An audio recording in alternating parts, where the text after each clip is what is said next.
오늘 말씀에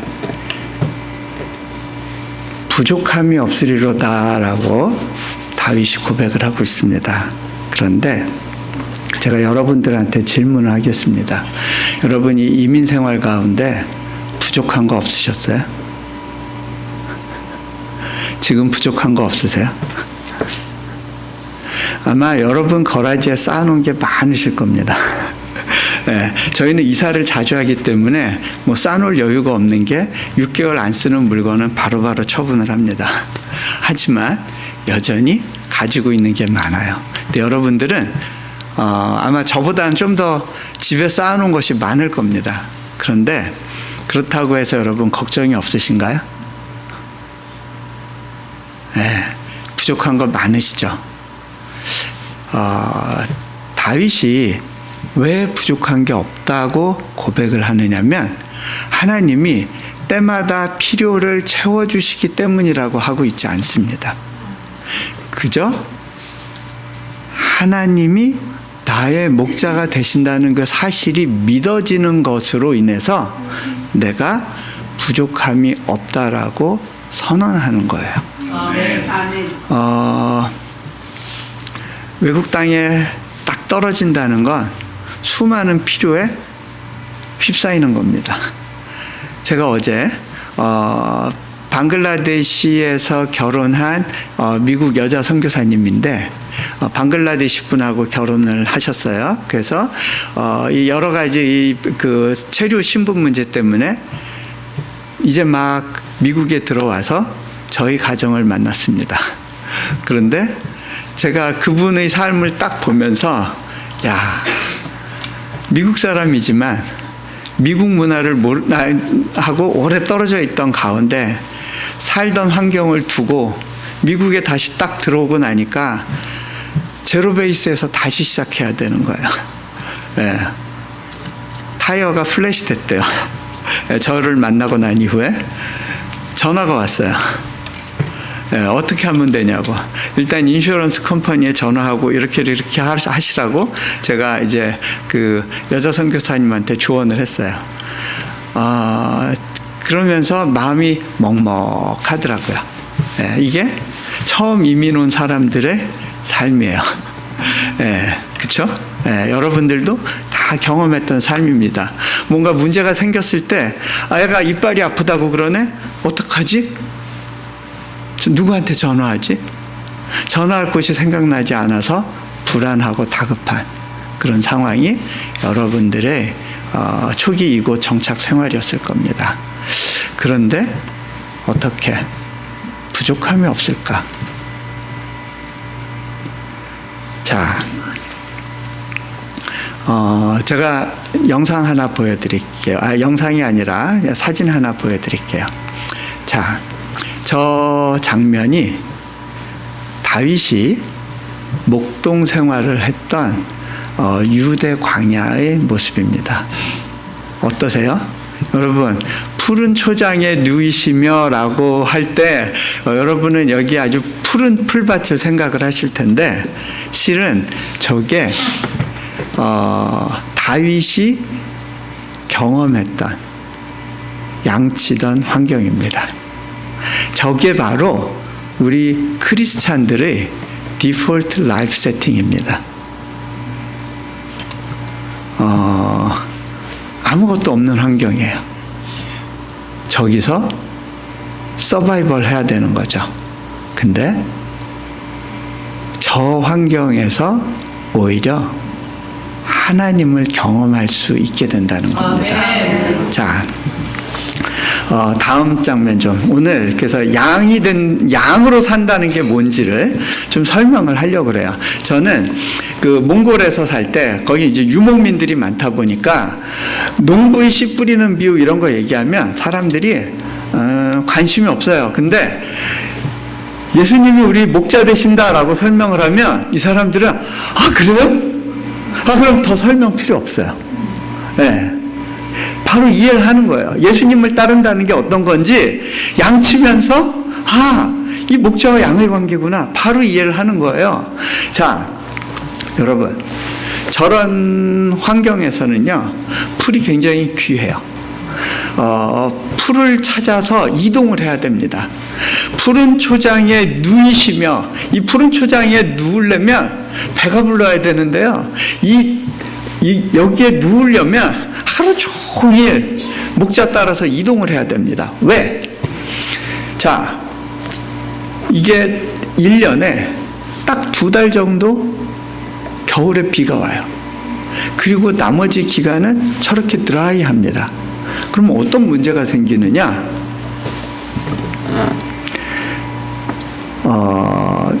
가끔가다 습기 있는 바닷바람이 불어오면 이제 바위에 이슬이 맺혀서 거기에서 이제 풀들이 조금씩 돋아요. 그러면 그 풀을 찾아서 이제 양들을 데리고 목자가 여행을 떠나야 됩니다. 근데 저기 보면 염소들이 많으시죠? 많은 거 보이시죠? 네. 자, 염소와 양은 풀 뜯는 방식이 달라요. 그래서 목자들이요, 양과 염소를 갈라놓습니다. 저는 몽골에서 살 때 보니까 염소는 성격이 되게 세요. 그래서 염소 잡으려고 그러면요, 동네 사람들이 다 알아요.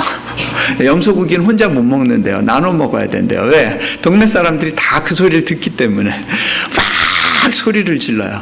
그런데요, 양은요, 죽을 때 딱 소리 한번 내고 바로 죽어요. 그래서 죽을 때 보면 양과 염소를 구분할 수 있구나 싶은데, 특별히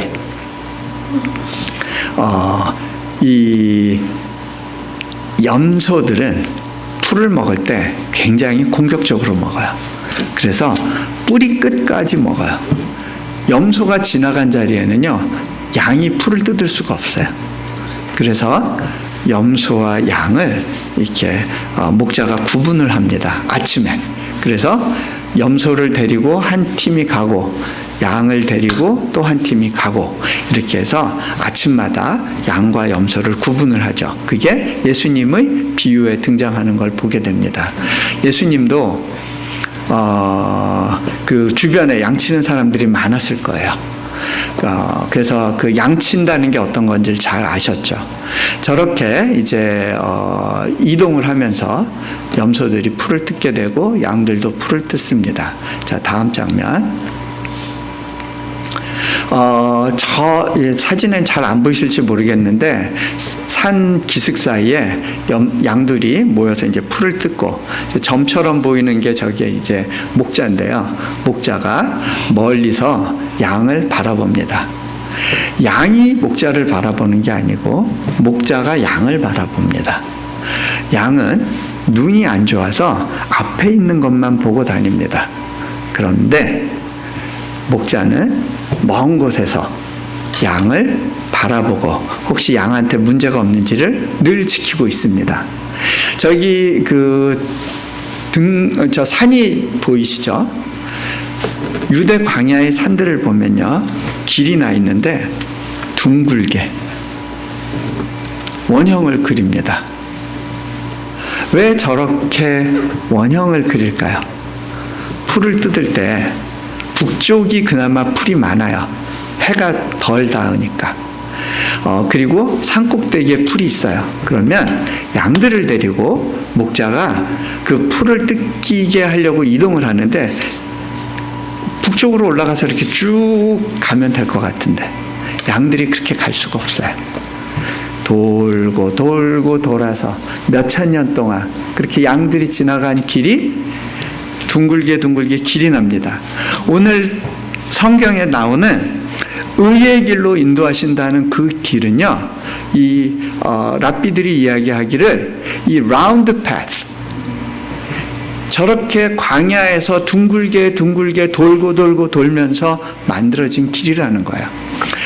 우리 인생을 하나님께서 팍팍 업그레이드 시켜서 다음 단계 가게 하시면 좋을 텐데, 한 바퀴 굴리시고 한 칸 올라가고, 한 바퀴 굴리시고 한 칸 올라가고, 그렇게 가는 거예요. 어떻게 보면 돌고 도는 인생길 왜 이렇게 돌리실까? 왜 여기서 죽어라 이라는데 나는 또 제자리인 것 같고, 죽어라 이랬는데 또 폭삭 무너져서 다시 제자리고. 왜 그럴까? 고민되는 분들이 있을 거야. 내가 뭐 잘못하고 있는가? I tell you, you are in the right track. 아멘. 네. 자, 무슨 얘기냐면 다윗이요, 광야에서 사울왕한테 쫓길 때 엔게디 광야에서 숨어 있었는데 그 동굴 속으로 사울이 들어옵니다. 사울을 죽이면 이제 이 광야의 피신 생활 끝납니다. 그리고 어쩌면 하나님께서 자기한테 기름 부으신 대로 왕이 될 수도 있는 거예요. 그런데 다윗은 그렇게 하지 않습니다. 인생의 하이웨이로 바로 진입할 수 있는 진입로가 열렸어요. 기회다. 고속 승진할 수 있는 기회다. 근데 멈춰섭니다. 그리고 목자를 따라서 빙빙 도는 그 라운드 패스를 선택합니다. 그렇게 가도 안전하다고 다윗은 고백하고 있는 거예요. 아멘. 자, 다음. 여러분, 여기 보면 푸른 초장에 누이시고 쉴만한 물가로 인도하신다는 표현이 있습니다. 근데요, 안타깝게도 이 주디안 윌더니스, 여기에서는 there is no stream like this. 스트림이 없어요.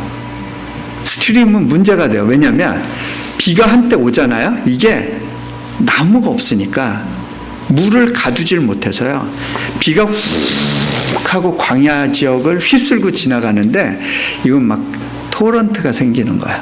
네. 엄청난 강한 이제 경류가 확 스치고 지나가면 그 계곡을 그렇게 훑으면 그게 바로 사망의 음침한 골짜기가 되는 거예요. 그래서 양은 그때는 피신해야 돼요. 자, 그렇게 물이 지나가고 난 자리에 웅덩이가 생기거든요. 스틸 워터. 그게 바로 오늘 다윗이 얘기하는 쉴만한 물가인 거예요. 그 스틸 워터에서 양들이 물 좀 먹지만 결국 그 웅덩이는요, 금방 말라버려요. 사암지대다 보니까 물이 고여있질 않아요. 다 스며들어요. 그러면 저 양들을 살릴 수 있는 유일한 방법은 뭐냐? 우물을 찾아야 되는 거야. 아브라함 때부터 우물에 의존해서 사는 삶이었어요. 하나님께서요, 거대한 메소포타미아 문명에서 살고 있던 아브라함을 끄집어내서 이 광야, 헤브론 땅, 우물물 없이는 살 수 없는 그런 환경 속에 넣어놓고 거기서 그 인생을 훈련을 시키세요.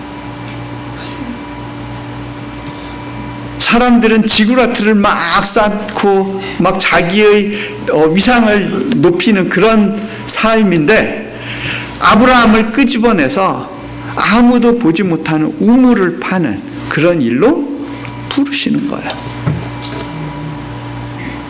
아브라함이 원하는 건 이루어지지 않아요. 그런데 하나님께서 그 삶을 섬세하게 케어하고 보호하세요. 그러니까 아말렉 왕이 보고서 이렇게 얘기했죠. 너는 하나님이 함께 하시는 사람이다. 보고 아는 거예요. 삶은 똑같아요. 우물 파는 삶이에요. 근데 저 사람의 삶에 뭔가 특별한 게 있네? 근데 그거는요, 아브라함이 노력해서 만드는 게 아니에요. 내가 하나님의 자녀로서 열심히 잘 살아봐야지, 그렇게 해서 되는 게 아니고요, 하나님이 일방적으로 그 삶으로 인도하시는 거예요. 자, 우물에 의존해서 양들은 살아요. 안타깝게도 양은 스스로 우물을 찾을 수 없어요. 그리고 우물 물까지는 갈 수 있을지 몰라도 우물을 기를 수가 없어요. 목자가 필요한 거예요. 광야에서 생존하려면 목자한테 붙어 있는 것 외에는 다른 방법이 없어요. 양이 스스로 우물을 팔 수도 없고 스스로 목초지를 개간할 수도 없어요. 양에게 최선은 그저 목자를 따르는 것밖에 없는 거예요. 네. 자, 다음. 네. 근데요, 목자가 양을 데리고 갈 때 이동을 해야 되니까 한 곳에 있으면은 양들이 굶으니까 양을 데리고 이동을 해야 되는데 아침마다 이제 우리에서 빼내가지고 앞서서 가면서 소리를 냅니다. 양만 알아듣는 소리예요. 자, 이 양은요, 눈은 어두운데 귀가 발달했어요.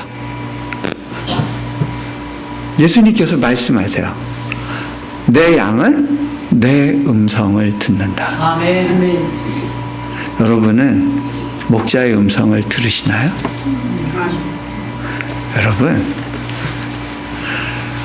목자의 음성을 듣고 살아가면요, 삶이 달라지는데요. 어떻게 달라지냐면 더 이상 내 삶의 목표가 생존이 아니에요.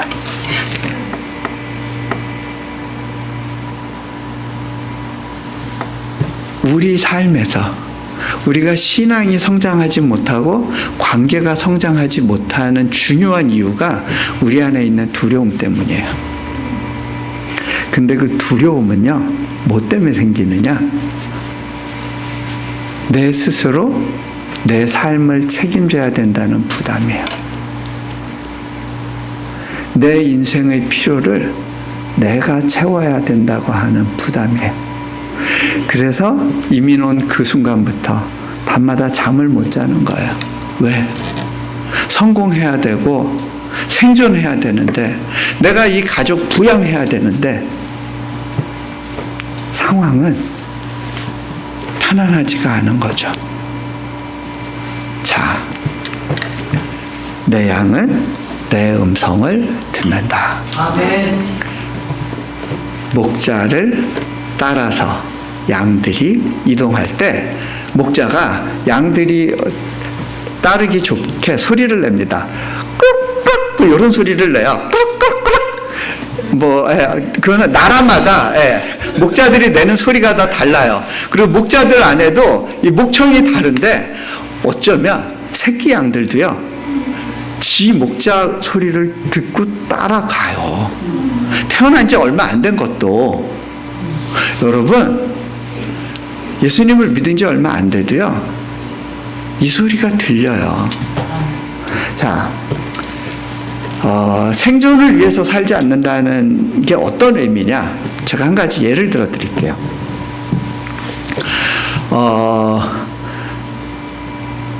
한 몇 년 전에 저희 학교에 이제 저희가 매년 아프간에서 온 난민 아이들을 학생으로 받아줘요. 그 중에 이제 그 몇몇 학생들이 그 해에도 이제 입학을 했어요. 그런데 제가 이제 신입생 환영회 때 아이들을 이제 보고 이제 환영의 메시지를 하는데 이 친구들이 눈에 확 띄었어요. 표정이 너무 밝은 거예요. 제가 이 친구들을 보니까 얼굴에서 귀티가 나요. 이 녀석들 봐라. 이 녀석들이 어떻게 고생하면서 살았는지 제가 알거든요. 여러분, 보통 이렇게 인도네시아에 난민으로 온 사람들은요, 집도 없고 먹을 것도 보장되지 않기 때문에 길바닥에서 보통 1년에서 2년 정도의 시간을 보내요. 여자애가 길바닥에서 1, 2년을 살았던 거예요. 근데 얘 얼굴을 보는데 얼굴이 너무 밝아요. 그래서 신기하다. 제가 이제 불렀어요. 그리고 이제 물어봤어요. 얘들아, 니들이 어떻게 살았는지 내가 아는데, 그런데 어떻게 너희 얼굴에 그렇게 고결함이 느껴지니? 어쩌면 너희 얼굴에 그렇게 그 고생한 흔적이 보이지 않고 귀티가 나니? 물어봤어요. 제가 알 것 같지만 확인하고 싶었어요. 아이들의 입으로. 근데 그 친구가 이렇게 이야기를 해요. 선생님, 제가 예수님을 믿고요. 단순히 제 생각과 태도만 바뀐 것이 아니라 제 얼굴도 바뀌었다는 사실을 알게 됐어요. 여러분, 예수님을 믿은 지 한 5, 6년 지났는데 얼굴에 변화가 없었다면 여러분 진지하게 한번 고민해 보시기 바랍니다. 내가 예수님을 정말 믿고 살았던 것인가? 자, 목자가 양을 데리고 아침마다 저렇게 풀을 뜯으러 갑니다. 다음 보여주시겠어요? 예수님이 요한복음에 이렇게 얘기하시죠. 자기 양을 다 내놓은 후에 앞서가면 양들이 그의 음성을 아는 거로 따라오되. 그 다음, 내 양은 내 음성을 들으며 나는 그들을 알며 그들은 나를 따르느니라. 그 다음, 자, 여러분, 양이 목자를 따를 때는요, 굶어 죽을 거 걱정 안 해도 돼요. 목마를 거 걱정하지 않아도 돼요. 그래서 예수님이 이렇게 말씀하세요. 내게 오는 자는 결코 줄이지 아니할 터요. 나를 믿는 자는 영원히 목마르지 아니하리라. 이 말씀은 이 목자와 양의 관계를 가지고 오셔서 설명하시는 거야. 너희가 굶을 거 걱정하지 않아도 된다는 거예요. 그것은 너희의 책임이 아니라 나의 책임이라는 거예요. 예수님이 그렇게 말씀하고 계시는 거예요. 자, 다음 사진 좀 보여드릴게요. 근데요, 양들이 풀을 뜯다 보면요, 어느새 목자를 따르지 않고 초장을 따르게 돼 있어요. 풀을 따라가게 돼 있어요. 그래서 풀을 따라가다 보면 이제 그룹이 되기도 하고요. 갈라지고 때로는 혼자 남게 돼요. 혼자. 자, 이제 풀 따라가는 이제 양의 전형이에요. 저거 내 모습이네 하시는 분 있을지 모르겠어요. 자, 이민생활 살다 보면 풀 따라가시죠? 어디에 돈이 있을까 찾아다니시죠? 다음. 제가 양과 관련된 이제 다큐멘터리를 보고 있었는데요. 저기 나무 뒤로 양떼가 이동하고 있어요. 목자도 따라가고 있어요. 목자를 따라가고 있어요. 그런데 저기에 양 한 마리가 풀 뜯다가 혼자 남았다는 사실을 스스로가 이제 깨닫는 순간이 와요. 목자의 음성이 희미하게 이제 사라져 가는데 저기에 이제 한 마리 양이 조그만 게 하얀 게 보이시나요? 걔가 풀을 뜯다가 갑자기 정신이 났는지 고개를 탁 들어요. 본능적으로 어디를 먼저 볼까요? 목자 쪽을 탁 봐요. 그리고 난 다음에 다시 푸른 초장을 탁 봐요. 그리고 난 다음에 어떻게 했을까요? 냅다 푸른 초장 쪽으로 팍 뛰어요. 이게 우리 모습이 있더라고요. 초장 쪽으로 팍 뛰어요. 근데요, 문제가 있어요.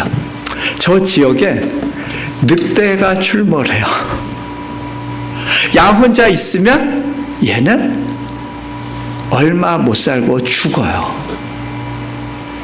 얘가 열심히 이렇게 뛰다가 거기서 풀 뜯다가 결국 내가 목자가 필요하구나라는 깨달음이 오는 순간이 있어요. 현타가 온다 그러죠. 그럴 때 어떻게 해야 될까요? 양의 최선은요, 네 하고 외치는 거예요. 목자를 부르는 거예요. 나 여기 있어요. 나 좀 찾아주세요. 여러분, 양이 목자를 찾아갈 능력이 없어요. 목자가 양을 찾아와 주어야 되는 거더라고요. 그렇게 양이 목자를 기다리고 있는 중에 그 다큐멘터리에 보니까 목자가 양을 찾으러 나오더라고요. 다음 장면. 목자가 그 잃어버린 양을 발견하고 얘를 끌어안아요. 그 무거운 놈을. 그리고 어디 아픈 데 없나 찾아요. 그리고 아무 말 없이 내려놔요. 그 다음에 더 말하지 않고 앞으로 걸어요. 그제서야 비로소 저 양이 목자를 따라서 걷기 시작하더라고요. 자, 제가 몽골에 갔었을 때 하나님 왜 이래야 돼요? 하는 질문이 한 가지 있었어요.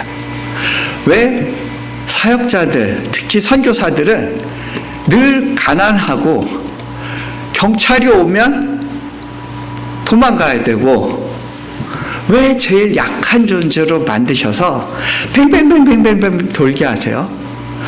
예수님이 제자들을 보내실 때 내가 양을 이리떼 가운데 보내는 것 같다라고 그러시는데 왜 제자들을 사자같이 용맹스럽게 만드셔서 이 양들을 해치러 오는 늑대를 확 물어주고 이렇게 안 하시죠? 제 안에 질문이 있었어요. 하나님 왜 그러세요? 근데 또 제가 사역지에서 보면 다들 너무너무 가난해요. 저희 교회 지체들 찢어지게 가난한 사람들이었어요. 영하 30도가 됐는데 뗄감이 없어서 이불 뒤집어 쓰고 부들부들 떨면서 그 시간을 지나는 걸 보고 제가 마음이 아팠어요. 그 영하 30도에 얼음을 깨가지고 그걸로 빨래하고 있고 어린 소녀가 그렇게 하고 있는 걸 보니까 마음이 아팠어요. 얘들을 어떻게 도와줄까? 돈으로 도와줄까? 기도하는데 하나님께서 도와주지 말래요. 그냥 내버려 두래요.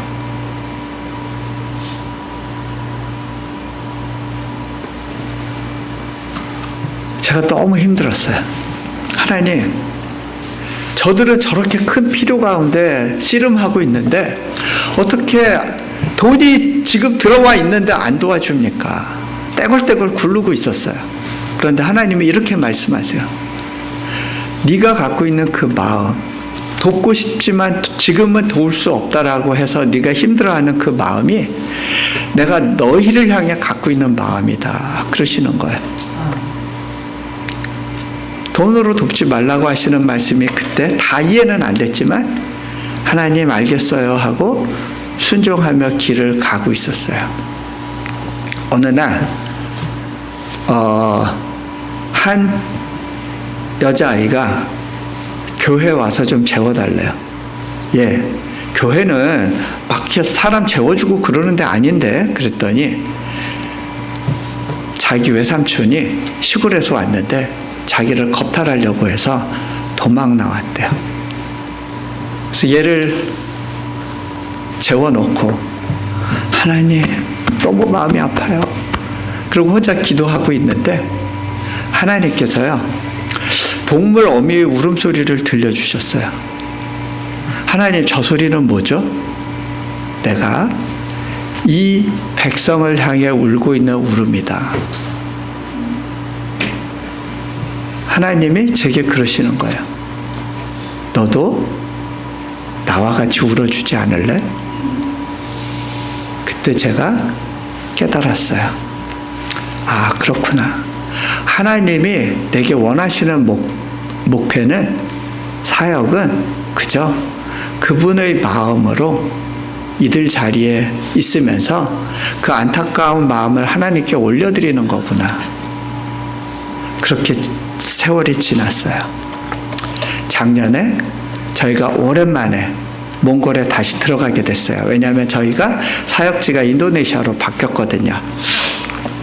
13년 만에 그곳에 들어갔을 때, 그때 그렇게 가난하게 살았던 친구들이 어느새 한국이나 해외에 가서 석사과정, 대학과정을 다 하고 몽골에 들어와서 전문직 종사자로 일하는 모습들을 봤어요.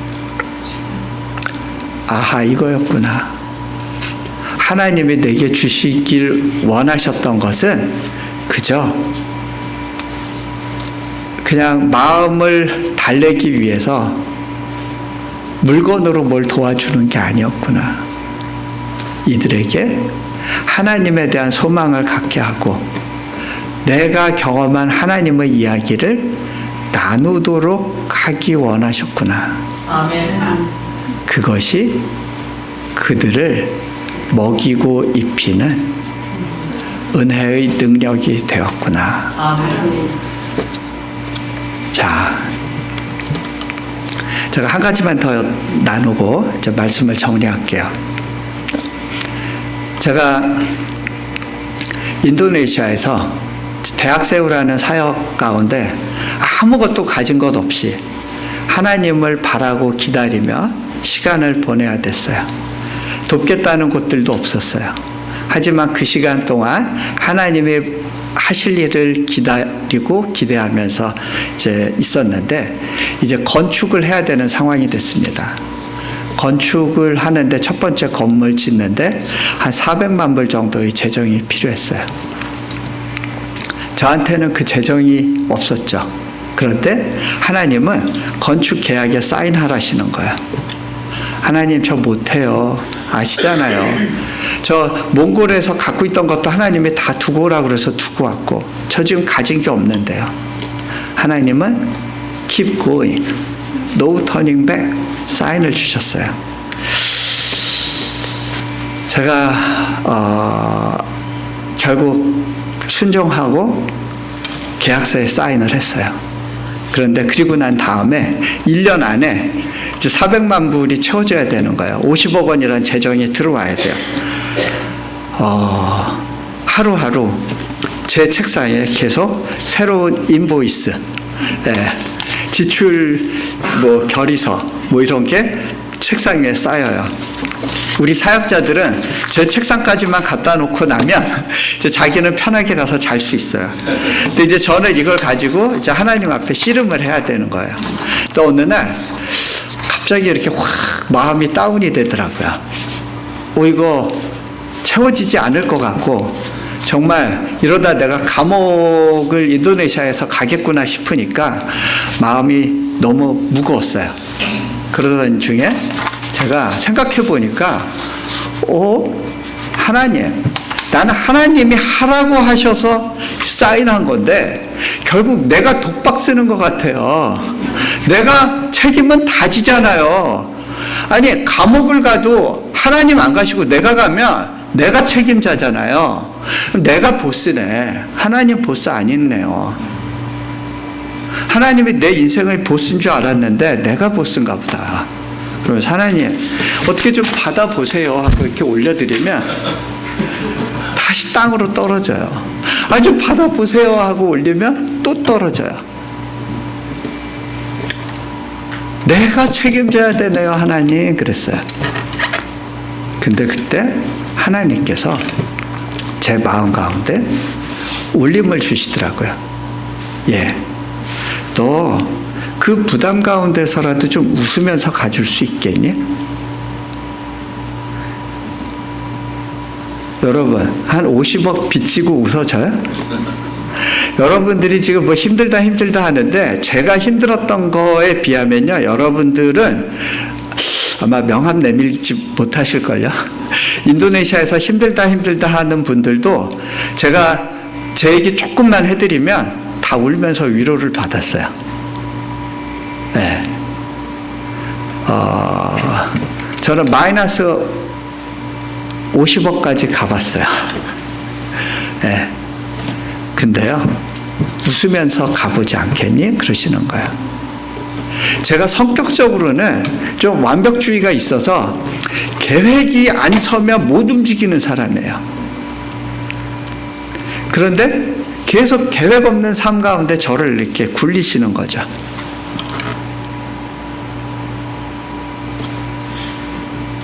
하나님께서 좀 내가 너를 쓰기 편하게 좀 이렇게 믿음으로 반응해 보지 않겠니? 웃으면서 가보지 않겠니? 제안하셨을 때, 아, 그렇구나. 이게 재정의 문제가 아니라 믿음의 문제였구나. 아멘. 아멘. 네. 남의 얘기는 50억 하나님 세워주신 거 쉽게 들어와요. 근데 내가 50억 비쳤을 때는 아멘이 안 돼요. 그죠? 네. 네. 근데 어쨌든 그게 믿음의 문제라는 게 믿어진 게 기적이에요. 웃으면서 살아봤어요. 나중에 저희 아내가 그러더라고요. 제가 이 간증 어디서 했을 때, 여보, 당신 진짜 그렇게 힘들었었네? 나 몰랐는데. 아내도 모르고 지나갔어요. 그렇게 살아지더라고요. 자, 다음 사진요. 이제 마무리할게요. 예수님께서 나는 양의 문이다라고 하셨을 때 그게 좀 이해가 안 됐어요. 저기 보면 이렇게 돌로 이렇게 큰 우리를 만들어 놨잖아요. 몽골서부터 이렇게 중앙아시아 초원지대는 다 저렇게 해놨어요. 유대 지방도 저렇게 해놨어요. 근데 정작 문이 없어요. 나무 문이라도 해놔야 양들도 못 나가고 늑대도 밤새 우리로 들어오지 못할 텐데 저렇게 문을 안 만들어 놓고 어떻게 양을 지키지? 제가 늘 궁금했었어요. 근데 깨달았어요. 다음 장면. 목자가 그 우리를 막아서고 지키는 거예요. 목자 자신이 문이 되는 거예요. 양의 문이다라는 게 저 소리더라고요. 어떤 짐승이든 내 양을 건드리려면 나를 통과해야 된다. 내 허락 없이는 내 양 못 건드린다. 저는 목자가 밤에는 쉴만한 곳에 가서 잘 거라고 생각했어요. 그래서 저 문을 누가 지키지? 그랬었던 거예요. 그런데 양이 우리에 있는 한 목자는 밤새 저 문 곁을 떠나지 않고 저기서 자는 거예요.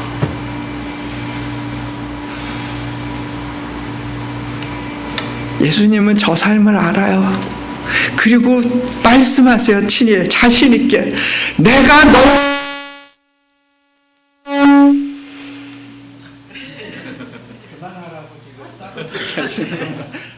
곧 끝납니다. 제 목소리 맞추는 게 너무 어려워요. 그죠? 이 목소리가 이게 이 마이크 조정하는 분들이 제일 싫어하는 목소리래요. 내 양은 내가 지킨다. 아멘. 목자가 말씀하시는 거예요. 그 목자와 함께 있기 때문에 우리는 안전한 거고요. 아멘. 더 이상 어떤 필요를 따라 살지 않아도 괜찮은 거예요. 아멘. 하나님이 나를 향해 갖고 계신 그 목적을 가지고 살아도, 나누며 살아도 너 안 망해. 그리고 그 일 하다가 망해도 돼. 그게 끝이 아니야. 아멘. 아멘. 그렇게 말씀하시는 그 음성을 따라서 지금껏 살아봤어요. 그런데 여전히 안 굶더라고요. 여전히 안 모자르더라고요. 제가 안식년 나와 있는 동안에도 계속 학교에 건물들이 지어져 갔어요. 하나님이 내 대신에 일해 주시더라고요. 아멘. 같이 기도합니다. 자, 눈을 감으시고요. 우리에게 필요한 건 내가 지금 울면서 기도하고 있는 이 기도 제목의 응답이 아니고요. 내 신분 해결이 아니고요. 내 사업장의 성공이 아니고요. 나에게 목자가 있는가의 문제입니다. 예수님은 말씀하십니다. 선한 목자는 양을 위하여 목숨을 버리거니와 나를 위해 목숨을 버리셨던 그분이 나의 우리를 지켜주고 계십니다. 누구도 너를 건드리지 못해. 오직 내가 허락하는 한도에서만 너는 힘들 거야. 그런데 그것도 내가 너를 의의 길로 인도하는 하나의 과정이야. 너의 인생에 사망의 음침한 골짜기도 패키지로 있을 거야. 하지만 여전히 괜찮아. 그 과정을 통해서 내가 네 삶의 목자가 된다는 것이 무엇인지 배우게 될 거야. 주님이 말씀하십니다. 이 시간 한 1분 정도라도 여러분의 마음을 담아서 여러분의 목자를 찾아보시죠.